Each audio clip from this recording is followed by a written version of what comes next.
Southeast Asia? Yes, so I'm from Nepal. Nepal. Which is like Asian country. Been in Australia for around 16 years now.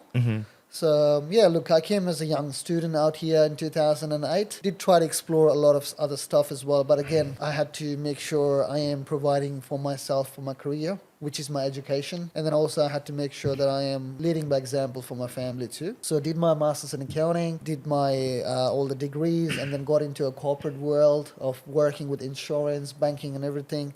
I do work with Commonwealth Bank at the moment. Yes, I'm a business development manager. A lot of people ask me like, how are you a banker and how are you a fashion star, or how do you do this fashion thing? Well, like it's just a passion, you know, like fashion has always been there for me. Like, you know, ever since I was a child, and credit to my mum. She always wanted me to look good. So all my hair were done properly. My outfits were done properly. They were all color coded, color matched. And she given me a lot of inspiration to be having a good life. Yeah. Which is dressing well, keeping yourself well, looking after yourself, loving yourself. Important thing, self-love. She taught me self-love. And that is art, because if you don't know how to love yourself, don't know how to keep up yourself, then how would you do it for others, you know, for family or for your loved ones? It's been a bit of a journey for me in Australia, yes. I love every bits of it. And look, Sydney's been kind to me. There has been opportunities, a lot of opportunities that I have been given. Have I taken all of them? Don't know, but I've taken a few of them. And this is what has made me the man I am today. Impressive, man. Impressive. So you obviously educated yourself. You got your degree. Like, you're probably a good student, and you got in a really good position in the corporate world. And nowadays you follow your passion. Family is obviously important. Providing is important, and living a good example. Yes. Would I have done this in 2008? Yes, absolutely. I would have done all the fashion shows and like all the events that I do. But was I capable of doing it at that time? No. I was just learning in the corporate world or in my education. My focus was there. My purpose was there. But I did have that sort of thing for event management and fashion or events from the very beginning of the days. Yeah. Back home in Nepal as well, I used to be a coordinator for a lot of events, whether that's at the college or whether that's in the community. I used to do that, and that was always in the back of my mind. I think I did postpone the passion till I become the man that I can actually execute them properly, because at that time I was just a boy coming to Australia, packing a bag. I had no audience, I had nothing, like, you know, I could not go to anyone and say, hey, I want to do this, and they would believe me or they would trust me, you know. Yeah. But now I have a certain degree of stability in finance, so I'm financially stable. I have the connection, and being a banker, you know, I do have the connection, genuine connection, where people will genuinely help you, and that has played a big part. And also my job is very rewarding in the sense that it gives me the flexibility. It gives me the flexibility of being anywhere and anytime. Just I have to make sure I've done my job. I've served my customers.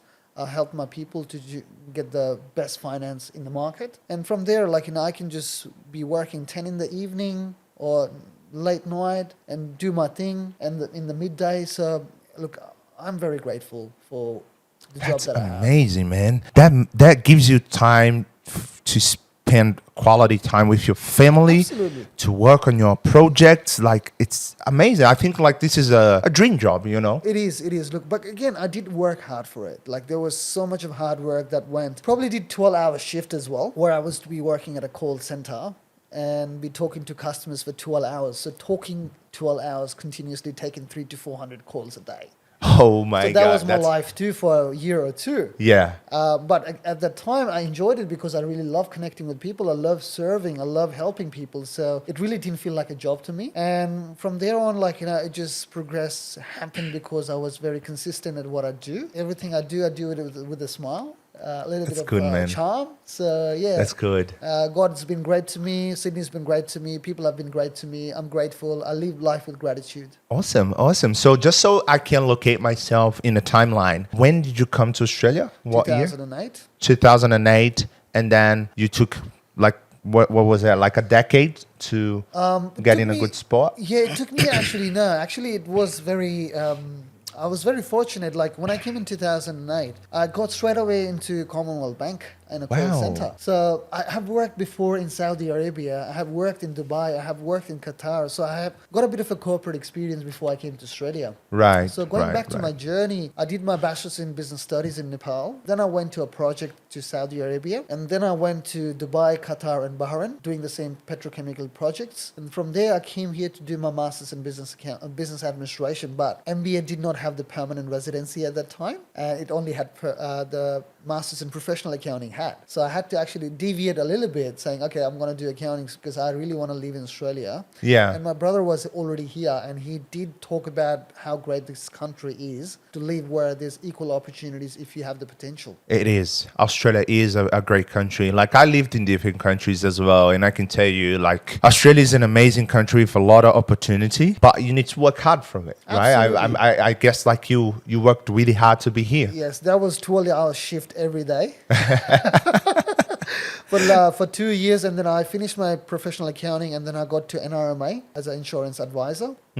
And then from there, I got to become insurance, TPD, trauma, and all the sort of things like, the financial and everything. So I got there, and then I got moved to mortgage banking. So I started doing mortgage broking and whatnot. From there, I just got into a position where I was very given a flexibility, which is mobile banking, which means you can be working from home, you can be working from a beach, you could be working from a cafe. All you got to do is serve your customers. That's it. Yeah, so that one actually gave me a bit of a flexibility to think about my passion. Oh, actually, you know what? I want to do something in my life, which is events, which is club events or fashion events. And that's how I started. So I started slowly and gradually.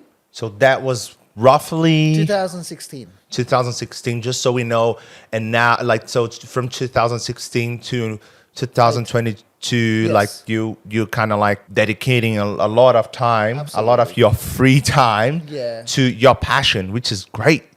It's amazing how it happens, because I kind of like, I went to a job, to a Yes. corporate world, like different countries as well, kind of like very similar, and end up in Australia. I wanted to live in Australia, got to a better financial position where I could do some adventures online. One was very successful, and now I'm starting this new one. Like, we still got our jobs, Yes.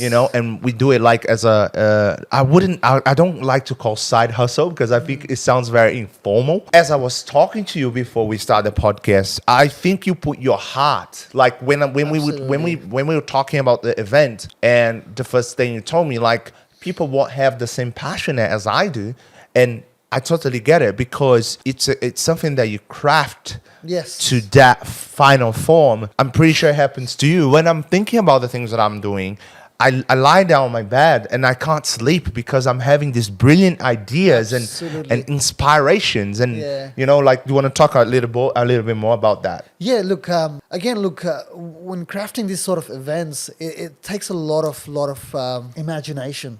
And with your imagination, your brain is spinning all the time. I actually have sometimes very hard time to switch off. That's an art, and I really Yeah. want to craft one day that I can switch off, but I never switch off when I do an event. Like this past event that I did in Sofitel, Sydney, the Glam Nepal Season 2, it took me 3 months to execute everything. And in those 3 months, I barely probably have taken a 6-hour sleep, because and I'm still healthy and I'm still good, because my brain is allowing me to wake up early. Yeah. And process things quicker. And my brain is allowing me to be till 10, 11, 12 in the midnight.